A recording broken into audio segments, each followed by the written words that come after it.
আসমানি ধর্মওয়ালা তিন গ্রুপ। 1 নম্বর ইহুদিরা, 2 নম্বর খ্রিস্টান, 3 নম্বর মুসলমান। 1 নম্বর কে? ইহুদি। তাদের উপরও আল্লাহ রাব্বুল আলামিন কিতাব নাযিল করেছেন। 2 নম্বর খ্রিস্টান। আল্লাহ আমাদেরকে যে নিয়ামতগুলা, যে 2 নিয়ামত দান করেছেন, এগুলার 100 ভাগের 1 ভাগও নিয়ামত আল্লাহ তাদেরকে দেন নাই, আমাদেরকে দিয়েছেন। এর মধ্যে 1 নম্বর হলো আমাদের নবী মুহাম্মদুর রাসূলুল্লাহ সাল্লাল্লাহু আলাইহি ওয়াসাল্লাম। আমাদের নবী শেষ নবী, আমাদের নবী সর্বশ্রেষ্ঠ নবী, আমাদের নবী বিশ্ব নবী। আরো অনেক গুণাগুণ আল্লাহ আমাদের নবীকে দিয়েছেন, যে গুণাগুণগুলা অন্য কোনো নবীকে আল্লাহ দেন নাই। আমাদের নবীর উপর একবার দরুদ শরীফ পাঠ করলে আল্লাহ রাব্বুল আলামিন 10টি রহমত নাযিল করেন, 10টি গুনাহ মাফ করেন এবং 10টি মর্যাদা আল্লাহ প্রমোশন দেন। শুধু এতটুকু বলবেন, আল্লাহুম্মা সাল্লি আলা মুহাম্মদ, আল্লাহুম্মা সাল্লি আলা মুহাম্মদ, এতটুকু বলবেন, আল্লাহ আপনাকে 30টি পুরস্কার দান করবে। কয়টি? 1 নম্বর 10টি গুনাহ মাফ, 2 নম্বর 10টি মর্যাদা আল্লাহ আপনার প্রমোশন দিবেন, 3 নম্বর আপনার উপর 10টি রহমত নাযিল করবেন। এরকম এরকম আরো অনেক বৈশিষ্ট্য আছে যেগুলা অন্য কোনো নবীকে আল্লাহ দেন নাই। আমাদের নবীর উপর খুদ আল্লাহ দরুদ পাঠ করেছেন, সুবহানাল্লাহ বলেন না? খুদ আল্লাহ আমাদের নবীর উপর দরুদ পাঠ করেছেন। ইন্নাল্লাহা ওয়া মালাইকাতাহু ইউসাল্লুনা আলান নবী, ইন্নাল্লাহা ওয়া মালাইকাতাহু ইউসাল্লুনা আলান নবী। আল্লাহ বলেন, আমি আল্লাহ এবং আমার ফেরেশতারা আমার নবীর উপর আমি রহমত অবতীর্ণ করি, আর ফেরেশতারা রহমত অবতীর্ণ করার জন্য আমার কাছে দোয়া প্রার্থনা করে। 2 নম্বর নিয়ামত আল্লাহ আমাদেরকে দান করেছেন, তার নাম কোরআন। তার নাম কি? কোরআন। এই কোরআন এমন একটা কিতাব যার দৃষ্টান্ত, উদাহরণ অন্য কোন উম্মতকে আল্লাহ দেন নাই। ইহুদি খ্রিস্টান, আপনি ইহুদিদের কাছে যান, যাই জিজ্ঞেস করেন যে তোমাদের যে তৌরিত আছে, এই তৌরিতের মুখস্থকারী কেউ আছে কিনা।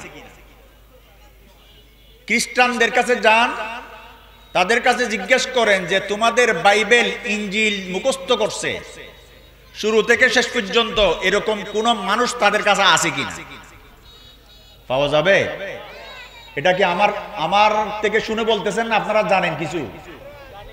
হিন্দুরা, আমাদের পাশে ভারত, তাদের বেদ আছে, বেদ ধর্মীয় গ্রন্থ, আর কি কি আছে আল্লাহ মালুম। তাদের কাছে জিজ্ঞেস করেন যে তোমরা বেদের একটা হাফেজ, যে শুরু থেকে শেষ পর্যন্ত বেদ আমাদেরকে পড়ে শোনাবে, এরকম একটা মানুষ আমাদেরকে দেখাও। আমার জানা মতে এই পর্যন্ত তারা দেখাইতে পারে নাই। কোরআনের ঘোষণা অনুযায়ী সামনেও দেখাইতে পারবে না। আপনারা ছোটকালে 1 একে 1, 2 একে 2, 3 একে 3 পড়ছেন না? দারাপাত যেটা পড়ছেন, একজনও এখন মুখস্থ শোনাইতে পারবেন? এখন একমাত্র কিতাব যেটা মুখস্থ করে রাখা যায়, এটার নাম কোরআনে কারীম। এটার নাম কি? কোরআনে কারীম। কোরআনে কারীম সারা কোনো কিতাবকে এইভাবে মুখস্থ করে রাখা যায় না, মুখস্থ করতে পারে না। তাহলে এটা যে আল্লাহর কোরআন, আর কোনো সন্দেহ আছে? কিছুদিন আগে পেপার পত্রিকায় আপনারা পড়েছেন, একটা ছেলে 49 দিনে হেফজ করেছে। আরে ভাই বলেন না সুবহানাল্লাহ। এগুলা তো আপনাদের হেফজখানার মধ্যে, এদিকে দারুস সালাম আছে, এদিকে দারুত তালিম আছে, এখানে পড়লেই হাফেজ হয়ে যায়। সেজন্য আপনাদের এগুলা কোনো আশ্চর্যই মনে হয় না। কিন্তু ইহুদিদেরকে বলেন, খ্রিস্টানদেরকে বলেন, হিন্দুদেরকে বলেন, যে তোমরা একটা তৌরাতের হাফেজ বানাই আমাদেরকে দেখাও, আর খ্রিস্টানদেরকে বলেন বাইবেলের হাফেজ বানাইয়ে দেখাও, হিন্দুদেরকে বলেন বেদের হাফেজ বানাইয়ে দেখাও।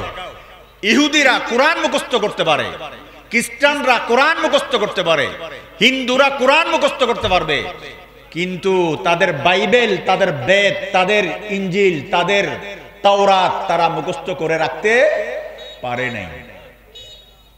আপনাদের বাড়ি মসজিদের আশেপাশে অনেক মাদ্রাসা, হিন্দুদের কাছে যাই জিজ্ঞেস করেন তোমাদের এখানে বাইবেল, তোমাদের এখানে বেদ মুখস্থ করার কোন শিক্ষা প্রতিষ্ঠান আছে কিনা? আপনাদের অলিতে গলিতে হেফজখানা আছে, কিন্তু হিন্দুদের কাছে গিয়ে জিজ্ঞেস করেন যে বেদ মুখস্থ করার কোন প্রতিষ্ঠান আছে কিনা। খ্রিস্টানদের কাছে যাই জিজ্ঞেস করেন বাইবেল মুখস্থ করার কোন প্রতিষ্ঠান আছে কিনা। ইহুদিদের কাছে জিজ্ঞেস করেন যে তাওরাত মুখস্থ করার কোন প্রতিষ্ঠান আছে কিনা।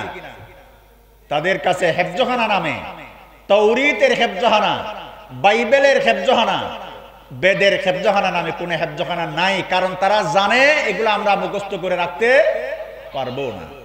পাকিস্তানের এক জলিলুল কদর পীর আর বুজুর্গ তিনি বলেন যে আমি ইউরোপের মধ্যে লন্ডনে ভাষণ দিচ্ছিলাম, ভাষণের এক পর্যায়ে বললাম যে একমাত্র সংরক্ষিত কিতাব কোরআনে কারীম, আল্লাহ যেভাবে নাযিল করেছেন এই 1400 বছর পর্যন্ত ওইভাবে কোরআন আমাদের কাছে সংরক্ষিত আছে। ঠিক কিনা বলেন? আপনাদের হেফজখানা, আপনাদের গ্রামের আশেপাশে যে হেফজখানা আছে ওইখান থেকে একটা হাফেজ নেন, সে বিসমিল্লাহ থেকে শুরু করবে, সূরা নাসের সিনে গিয়ে শেষ করবে, মাঝখানে কোনো ব্যবধান হবে না। আমেরিকার থেকে একটা হাফেজ আনেন, সেও বিসমিল্লাহ থেকে শুরু করবে, সূরা নাসে গিয়ে শেষ করবে। দুনো হাফেজের পড়ার ভিতরে কোনো ব্যবধান নাই। দুনিয়ায় যেখানেই যান, যে স্থানে যান আপনি, ওইখানেই এই কোরআনেই পড়ানো হয়, এই কোরআনেই নামাজে পড়ে, এই কোরআনেই হেফজ করে। সেই হিসাবে তিনি বলেছেন যে একমাত্র সংরক্ষিত কিতাব কোরআনে কারীম। তাওরাত সংরক্ষিত কিতাব নয়, ইনজিল সংরক্ষিত কিতাব নয়। এগুলার ভিতরে বিভিন্ন রকমের গোজামিল, বিভিন্ন রকমের আবর্তন আর বিবর্তন প্রবেশ করেছে। আল্লাহ যেভাবে অবতীর্ণ করেছেন ওই অবস্থায় বর্তমানে নেই। একমাত্র যে কিতাব বর্তমানে আল্লাহ যেভাবে নাযিল করেছেন ওইভাবে সংরক্ষিত আছে, তার নাম কোরআনে কারীম। তার নাম। তখন খ্রিস্টান এক মহিলা প্রশ্ন করে বসলো, বলল যে হুজুর আপনি বললেন কোরআন একমাত্র সংরক্ষিত কিতাব, তাহলে আপনি এটাই বুঝাইতে চাচ্ছেন যে তাওরাত সংরক্ষিত কিতাব নয়, বাইবেল সংরক্ষিত কিতাব নয়। তখন তিনি বললেন যে আমি তো এটা বলি নাই, আমি বললাম যে কোরআনেই একমাত্র সংরক্ষিত কিতাব, অন্য কিতাব সংরক্ষিত কিনা এই কথা তো আমি বলি নাই। তখন ওই মহিলা বলে যে হুজুর আপনার কথা থেকে তো এটা বুঝেই আসে। তখন হুজুর বললেন যে আচ্ছা আম্মা জান আপনি একটু বলেন, আপনি আমাকে তাওরাত থেকে কিছু পড়ে শোনান। যেভাবে তাওরাত আল্লাহ নাযিল করেছেন যে ভাষায়, ওইভাবে আপনি আমাকে 1 লাইন 2 লাইন 3 লাইন 4 লাইন পড়ে শোনান। বাইবেল যেভাবে আল্লাহ অবতীর্ণ করেছেন ওইভাবে আপনি কিছু আমাকে পড়ে শোনান। তখন মহিলা বলল যে হুজুর যে ভাষায় আল্লাহ তাওরাত নাযিল করেছেন, যে ভাষায় আল্লাহ ইনজিল নাযিল করেছেন, ভাষা এটাই তো দুনিয়াতে নাই এখন। তাহলে তোমরা তাওরাত পড়ো, বাইবেল পড়ো কোন ভাষায়? বলল যে আমরা এখন ইংরেজি ভাষায় পড়ি। আল্লাহ কি তাওরাত, আল্লাহ কি বাইবেল ইংরেজি ভাষায় নাযিল করেছিল? বলল যে হুজুর না। তাহলে তুমি বলো আল্লাহ যেভাবে নাযিল করেছে ওইভাবে কি তোমাদের কাছে আছে? বলল যে হুজুর বুঝে আসছে, যেভাবে নাযিল করেছে ওইভাবে নাই। কিন্তু হুজুরে বলেন আমাদের কোরআন যেভাবে মুহাম্মদুর রাসূলুল্লাহ বিসমিল্লাহ পরে শুরু করেছেন, সূরা নাস গিয়া শেষ করেছেন, 14 বছর পরে আইসা আপনার সাংবাদিক কলোনির আশেপাশের হেফজখানার ছাত্ররা বিসমিল্লাহ থেকে শুরু করবে, সূরা নাস গিয়ে শেষ করবে। কোন রকমের বেশ কম আমাদের কোরআনের মধ্যে নেই।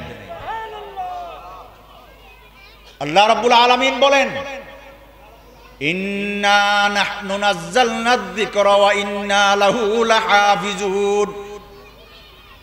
হে আমার বান্দাবান্দি, কোরআন এটা আমি নাযিল করেছি, কোরআন এটার সংরক্ষণের দায়িত্ব আমার।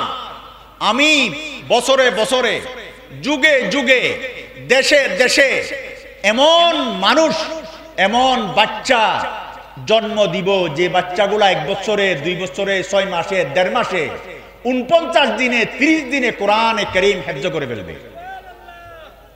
আল্লাহ রাব্বুল আলামিন আমাদেরকে এমন একটা কিতাব দিয়েছেন, কোরআনে কারীম আল্লাহ রাব্বুল আলামিনের কিতাব।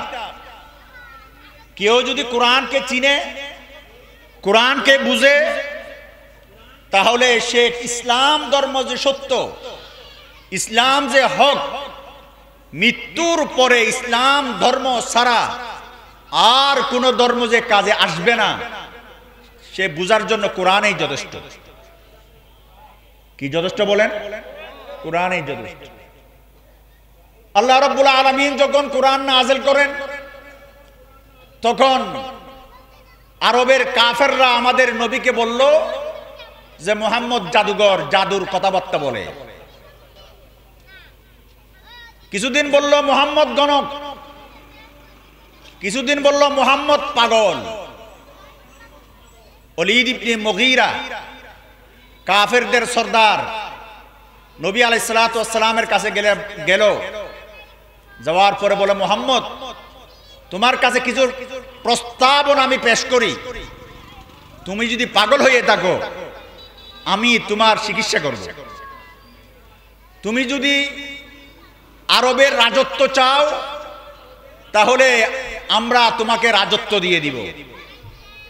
তুমি যদি আরবের মহিলা চাও, আমাদের মেয়ে বোনদেরকে তোমার বিবাহ দিয়ে দিব। কিন্তু কোরআনের এই দাওয়াত, কোরআনের এই তেলাওয়াত তুমি বন্ধ করে দাও। আল্লাহ রাব্বুল আলামিন কোরআন নাযিল করেছেন তেলাওয়াত করার জন্য। নবী আলাইহিস সালাতু ওয়াস সালাম কোরআনের একটা সূরা ওলীদ ইবনে মুগীরাকে শোনাই দিলেন। কাকে শোনাই দিলেন? ওলীদ ইবনে মুগীরাকে। ওলীদ ইবনে মুগীরা কোরআনের এই সূরা শুনে কাফেরদের কাছে গিয়ে বলল, ইন্না লাহা লা তালাওয়া। হে কাফেরদের সর্দাররা, আমি শাম, সিরিয়া অনেক দেশে সফর করেছি। মুহাম্মদ যে বাণী আমাকে শুনিয়েছে, কসম করে বলি, এটা জাদুর কথা নয়, এটা কোনো ইতিহাসের কথা নয়, এটা গণকের কথা নয়। তোমরা মুহাম্মদের উপর ঈমান নিয়ে আসো। আমি দেখতেছি মুহাম্মদ কিছুদিন পরেই সারা বিশ্বের উপরে মুহাম্মদ জয়লাভ করবে। মাত্র কোরআন শোনাইছে। কোরআনের এত আসর। আপনারা হযরত উমরের ঘটনা শুনেছেন। হযরত উমর নাঙ্গা তরবারি নিয়ে রওনা হলো, মুহাম্মদুর রাসূলুল্লাহর কল্লা আনবেন, মাথা কেটে ফেলবেন, হত্যা করবেন। ফতে এক লোকের সাথে দেখা হলো, উমর কোথায় যাও? বলল যে আমি মুহাম্মদের কল্লা আনতে যাচ্ছি। কেন? মুহাম্মদ এমন দাওয়াত দেওয়া আরম্ভ করেছে যেগুলার কারণে আরবে, মক্কাতে, কুরাইশে, বনি হাশেমে আমাদের মাঝে ঝগড়া বিবাদ হচ্ছে। মুহাম্মদকে হত্যা করতে পারলেই সবগুলার সমাধান হয়ে যাবে। তখন লোকটি বলল, মুহাম্মদের খবর না নিয়ে তোমার নিজের বোনের খবর নাও। তখন উমর বলল যে কি হলো আমার বোন? বলল যে উমর, তোমার বোন তো মুসলমান হয়ে গেছে। উমর তো আশ্চর্য, আমার বোন কিভাবে মুসলমান হবে? মুহাম্মদুর রাসূলুল্লাহর দিকে না গিয়ে বোনের বাড়িতে রওনা আরম্ভ করলো। দরজা নক করলো। তখন ভিতরে হযরতে সাঈদ ইবনে যায়েদ, হযরত উমরের ভগ্নিপতি এবং হযরত উমরের বোন ফাতেমা কোরআনের তেলাওয়াত শুনতেছে। হযরতে হুবাইব হাব্বাব রাদিয়াল্লাহু তাআলা আনহু কোরআনের তেলাওয়াত শিখাচ্ছেন তাদেরকে। মুসলমান হওয়ার পরে নামাজ এবং কোরআনের তেলাওয়াত শিক্ষা করা এটা মুসলমানের কর্তব্য। আজকে আমরা কি কোরআনের তেলাওয়াত জানি? আমাদের ছেলেরা কোরআন শরীফের তেলাওয়াত জানে? আমাদের এই মাদারেসগুলা, আপনাদের সামনে মাদ্রাসা আছে, এখানে মাদ্রাসা আছে, উদ্দেশ্য হলো আপনার বাচ্চাগুলাকে কোরআন শিক্ষা দেওয়া, নামাজ শিক্ষা দেওয়া। এরপর আপনার বাচ্চাকে আপনি স্কুল কলেজ ভার্সিটিতে পড়ান, কোনো সমস্যা নাই, কিন্তু আগে কোরআনটা শিক্ষা দেন। সাহাবায়ে কেরাম ঈমান আনার পরে, নামাজের পরে কোরআন শিক্ষা করেছেন। আল্লাহর নবী তাদেরকে এক একজন কারি আর শিক্ষক দিত, যাতে তারা তার কাছে গিয়ে কোরআন শিখতে পারে। মদিনার সাহাবায়ে কেরাম মুসলমান হওয়ার পরে আল্লাহর নবীর কাছে আরিজা পেশ করলেন, আবেদন করলেন, ইয়া রাসূলুল্লাহ, মুসলমান হলাম, কোরআন শিক্ষা দেওয়ার জন্য আমাদেরকে একজন শিক্ষক দান করেন। আপনি মক্কায়, আমরা মদিনায়, আমাদেরকে একজন শিক্ষক দেন। এখনো নবী আলাইহিস সালাতু ওয়াস সালাম মদিনায় হিজরত করেন নাই। তখন মদিনার সাহাবাদেরকে কোরআন শিক্ষা দেওয়ার জন্য হযরতে মুসআব ইবনে উমাইরকে আল্লাহর নবী প্রেরণ করেছেন। তাহলে কোরআন শিক্ষা করা এটা ইসলামের মধ্যে কি জরুরি, নাকি না করলেও চলে? জরুরি। নিজেও কোরআন শিখতে হবে, ছেলে মেয়েদেরকে কোরআন শিক্ষা দিতে হবে। এখন আমাদের অনেকেই মুসলমান ঘরে জন্মগ্রহণ করি, কথায় কথায় ইংরেজি বলি। আপনার ইংরেজি জানলে নিজেকে গর্ববোধ করি। নিজের ছেলে যদি মেট্রিক পাশ করে খুশিতে থাকা যায় না, কিন্তু তাকে যদি জিজ্ঞেস করা হয়, তোমার ছেলেকে তুমি কোরআন শিক্ষা দিয়েছো? তোমার ছেলেকে কোরআন নাজরানা পড়তে পারে? কিয়ামতের ময়দানে যদি আল্লাহ জিজ্ঞেস করে, তোমাকে 60 বছর 70 বছর হায়াত দিয়েছিলাম, কোরআন কি তুমি পড়তে জানো?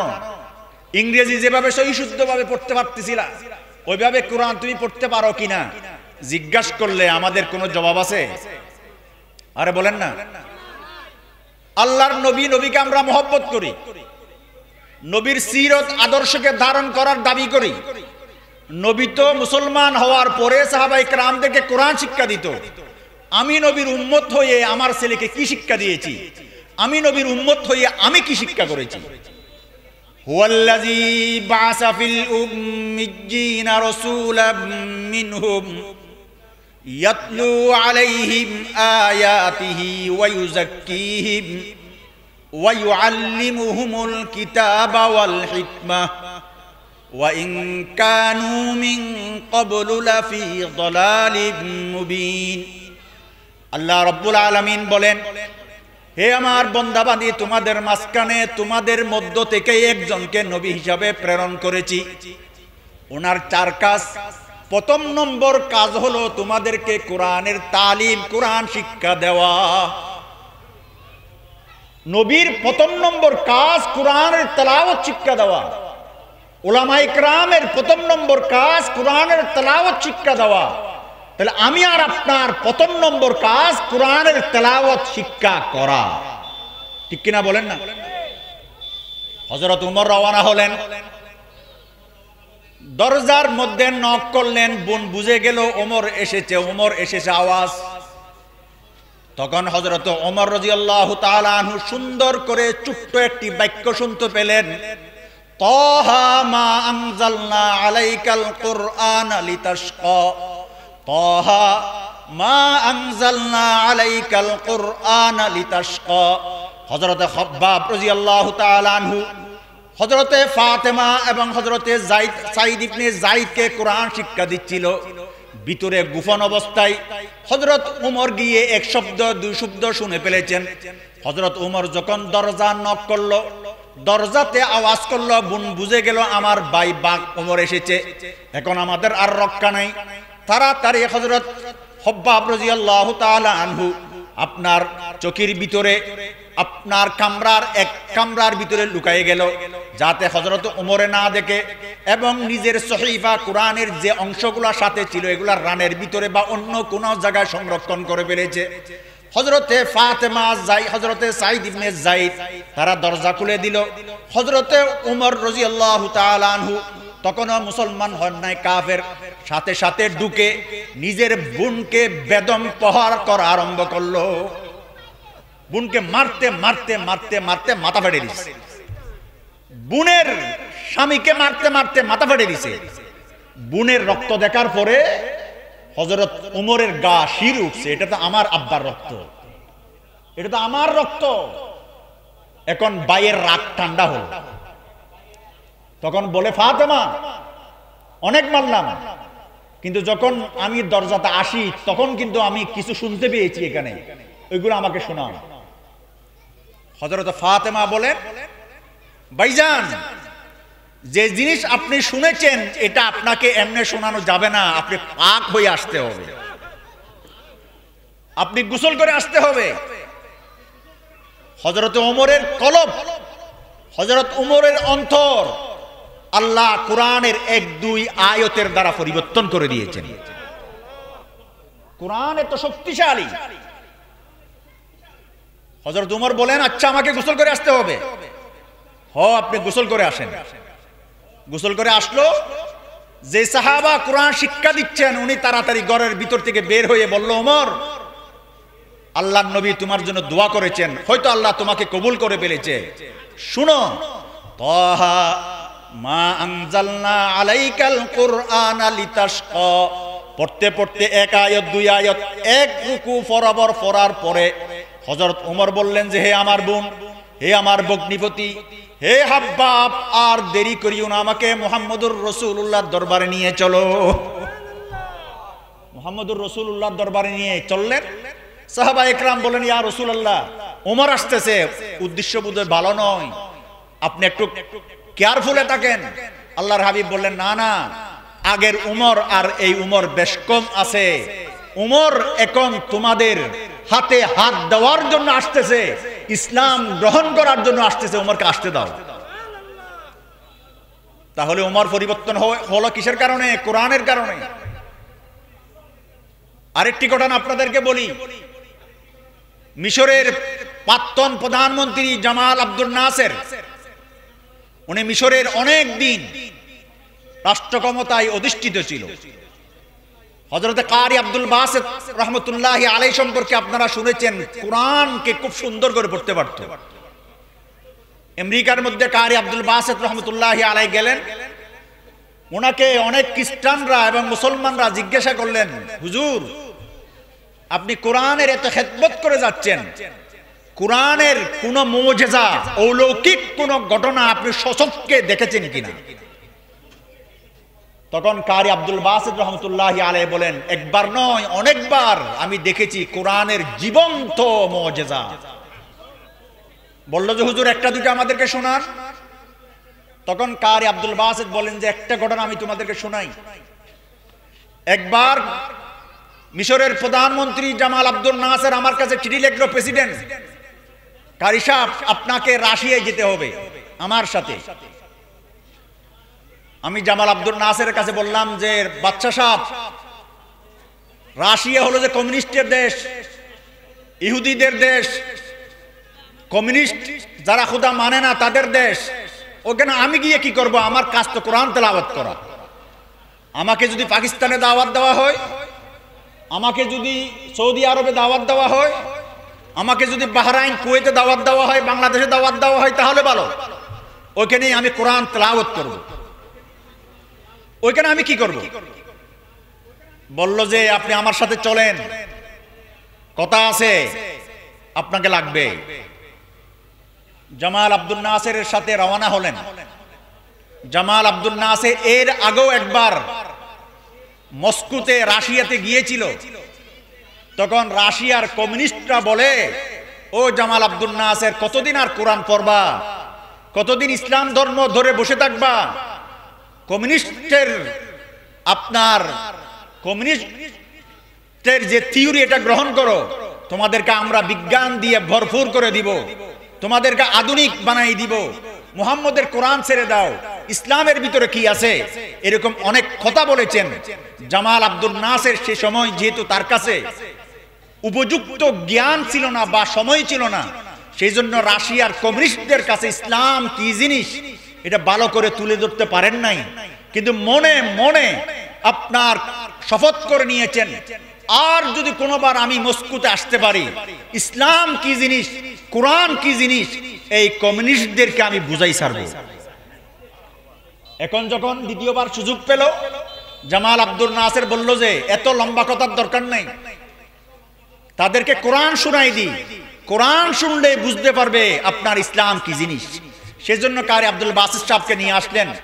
এইবার আসার পরে মঞ্চে যখন তাদের অনুষ্ঠান শেষ হলো, তখন রাশিয়ার মন্ত্রী মিনিস্টার যারা আছে তাদেরকে বলল যে ভাই আমাদের কাজ তো শেষ, তোমরা কি একটা গান শুনবা? কমিউনিস্টরা বলল যে হ্যাঁ হ্যাঁ শোনাও। বলল যে গান তো, যে গান আমি নিয়ে আসছি, যে গায়ক আমি নিয়ে আসছি, এটা তো রাশিয়ার গান নয়, এটা আরবি গান। বলল যে একটা হলে হলো, আপনি গান শোনান। জামাল আব্দুল নাসের ইশারা করলেন কারি আব্দুল বাসিত সাহেবকে, কারি সাহেব দেরি করা যাবে না, আপনি উঠেন তাড়াতাড়ি মঞ্চে, আইসা আপনার কোরআন যেভাবে আপনি পড়তে পারেন, যত সুন্দর করে কোরআন পড়তে পারেন, কোরআন পড়া আরম্ভ করেন, এই রাশিয়ার কমিউনিস্টরা যাতে বুঝতে পারে কোরআন কি জিনিস। কারি আব্দুল বাসিত রহমতুল্লাহি আলাইহি বলেন আমি অপ্রস্তুত ছিলাম, আমি বুঝতে পারতেছিলাম না আমাকে কেন রাশিয়াতে আনা হলো। যখন প্রেসিডেন্ট আমাকে ইশারা করলো কারি সাহেব আর দেরি করা যাবে না, আপনি তাড়াতাড়ি কোরআনের তেলাওয়াত আরম্ভ করেন। আমি ছিলাম দর্শকের গ্যালারিতে, এখন উঠবো অতিথিদের গ্যালারিতে। আমি তাড়াতাড়ি করে অতিথিদের, আমন্ত্রিত মেহমানদের, রাজা বাদশাদের ওই আপনার মঞ্চে উঠে চিন্তা করলাম কোরআনের কোন জায়গা থেকে আমি তেলাওয়াত আরম্ভ করব।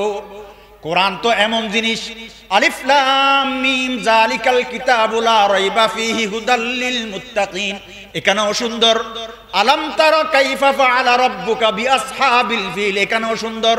লিইলাফি কুরাইশিন ইলাফিহিম রিহলাতাশ শিতাই ওয়াস সাইফ, এখানেও সুন্দর। কুল আউযু বিরাব্বিন নাস, এখানেও সুন্দর।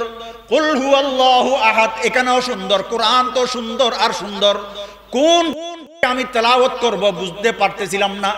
আল্লাহ রাব্বুল আলামিন সাথে সাথে আমার দিলের ভিতরে ঢেলে দিলেন, ও আব্দুল বাসিত ওই জায়গা থেকে তেলাওয়াত আরম্ভ করো যে জায়গা থেকে তেলাওয়াত শোনার পরে উমরের মতো মানুষ ইসলাম ধর্ম গ্রহণ করতে বাধ্য হয়েছিল।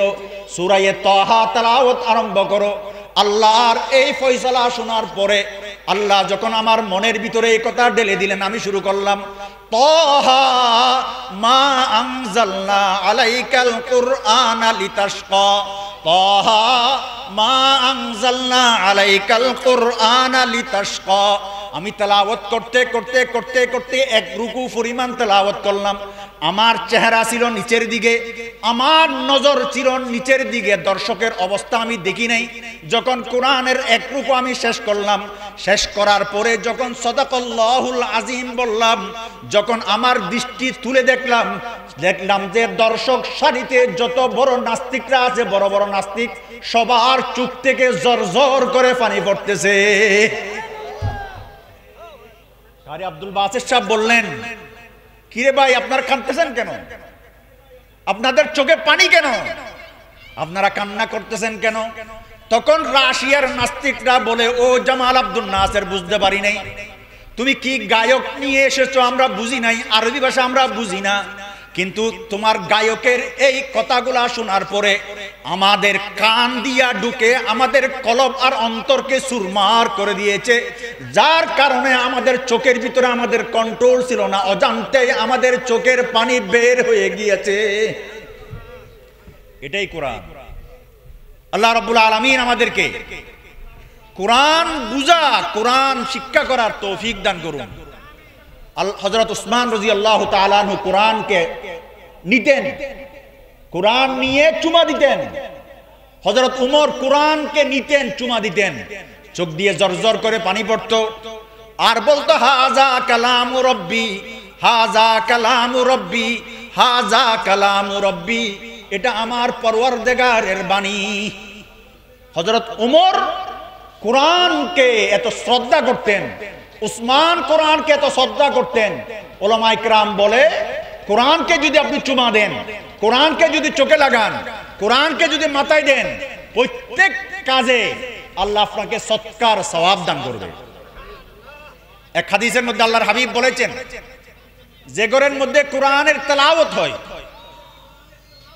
ইন্নাল বাইতাল্লাযী ইউকরাউ ফীহিল কুরআন, যে ঘরের মধ্যে কোরআনের তেলাওয়াত হয়, ইয়াহতাহজুরুহুল মালায়েকা, রহমতের ফেরেশতা আসতে থাকে, ওয়া তাহজুরুহুশ শায়াতিন, শয়তান জিত বুট ফেরত বলা মুসিবত ওই ঘর থেকে দূরে সরে যায়, ওয়া ইয়াকসুরু ফীহিল খাইর, ওই ঘরের মধ্যে আল্লাহ রাব্বুল আলামিন কল্যাণ আর মঙ্গল আল্লাহ রাব্বুল আলামিন অবতীর্ণ করেন। আর যে ঘরের মধ্যে কোরআনের তেলাওয়াত হয় না, ছেলেরা কোরআন পড়ে না, বৃদ্ধরা কোরআন পড়ে না, মহিলারা কোরআন পড়ে না, বাচ্চারা কোরআন শরীফ তেলাওয়াত জানে না, বৃদ্ধরা কোরআন শরীফের তেলাওয়াত জানে না, যুবকরা কোরআন শরীফের তেলাওয়াত জানে, তাহজুরুহুশ শায়াতিন, বিভিন্ন রকমের জিন ভূত ফেরত বলা মুসিবত ওই ঘরে ঢুকে, তাহজুরুহুল মালায়েকা, ফেরেশতা রহমতের ফেরেশতা ওই ঘর থেকে দূরে সরে যায়, ওয়া ইয়াকিল্লু ফীহিল খাইর, ওই ঘরের মধ্যে কল্যাণ আয় রোজগারের বরকত কমে যায়। সেজন্য আমরা কোরআন শিখব, নিজেও শিখব, ছেলেদেরকেও কোরআন শিক্ষা দিব, মহিলাদেরকেও কোরআন শিক্ষা দিব, কোরআনের তেলাওয়াত করব। আল্লাহ আমাদেরকে আমল করার তৌফিক দান করুন। ওয়া আখির দাওয়ানা আনিল হামদুলিল্লাহি রাব্বিল আলামিন ওয়া সাল্লাল্লাহু তাআলা আলা খাইরি খালকিহি মুহাম্মাদিন ওয়া আলা আলিহি ওয়া আসহাবিহি আজমাইন।